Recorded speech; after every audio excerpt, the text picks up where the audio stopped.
So guys, good morning. So andito na naman tayo guys sa ating watermelon fields. Pero may problema guys. Ito siya guys. Yung watermelon maliliit pa pero kinakain na ng mga wild pigs. Daming sira guys, maraming damage. So guys, ang lalaki ito, puro kinain ng mga wild pig guys. Ito ang dami. Ito bago pala ito guys, ngayon lang ito. Marami.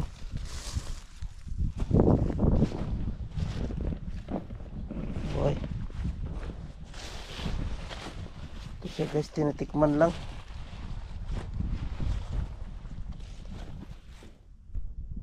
Dami.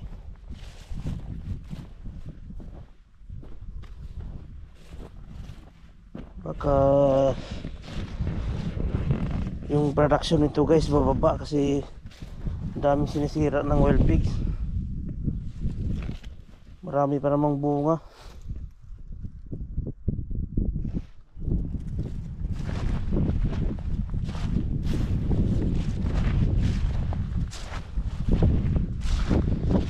Daming bunga. Ito siya guys, ano na ito, ma-harvest na ito next week guys. Pero yun, inunahan natin ng mga baboy damo. Tsaka ito guys, hindi pa pwede ito harvestin ng maaga kasi pag harvestin ito ng maaga guys, yung tamis niya iba, hindi masyado matamis. So parang dinaanan ng kuwan guys.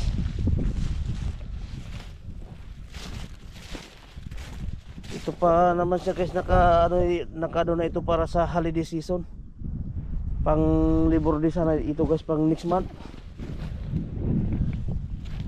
Pero wala na, daming sira. So ito ngayong umaga lang ito guys, tingnan nyo, presko yung kain ng baboy.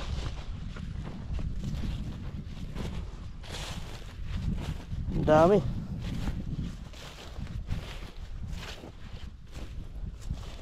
So guys, parang yung isang linya niya guys, parang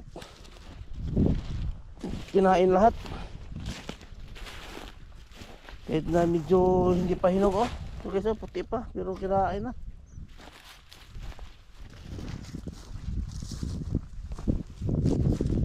So may hinog naman na kinakain din nila. Pero ewan ko guys kung ano nangyari sa mga baboy na ito. So dami.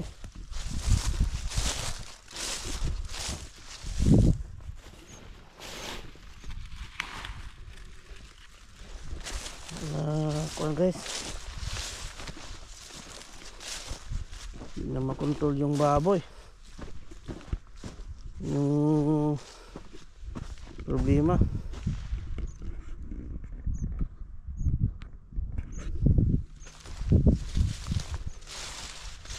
so yung hindi magandang ano guys, kailangan na mano ito. So guys, kahit saan ang dami.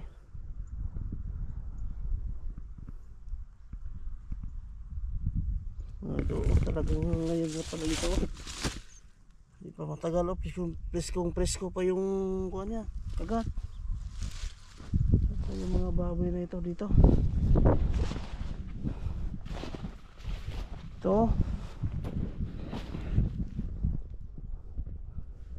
parang Inubos na nila yung isang linya guys.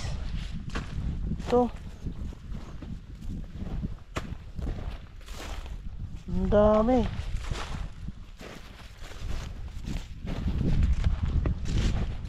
Paano ito?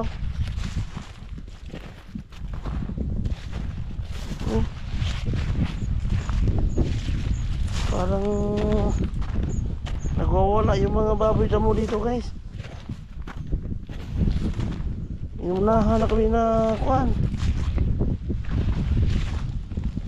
Ang dami.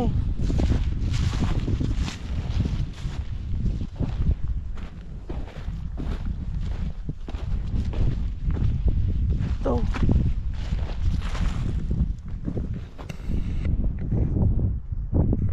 Bali yung itong linya na ito guys hanggang doon wala nang mapitas. Inubos na ng baboy.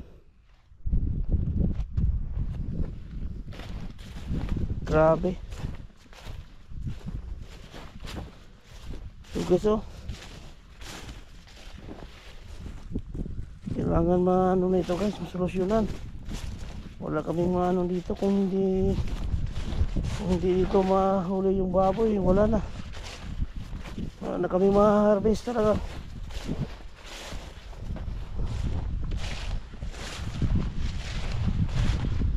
Grabe guys. Bali ito pala dito guys yung itong location nito guys, ito lahat dito. Umabot ng kuan guys. Mahigit 20 hectares ito guys, yung dito lang. Yung ma-harvest namin next week.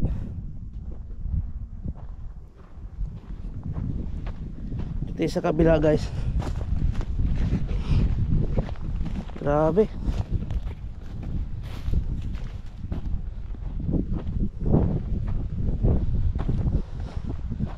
Guys, medyo ano pa ito guys, bata pa pero wala na, oh.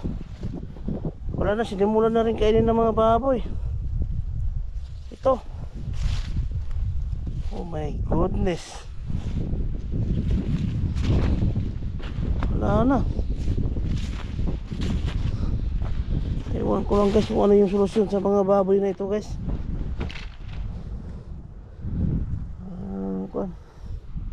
Kailangan na mahuli to agad-agad guys, talagang wala, mahirap.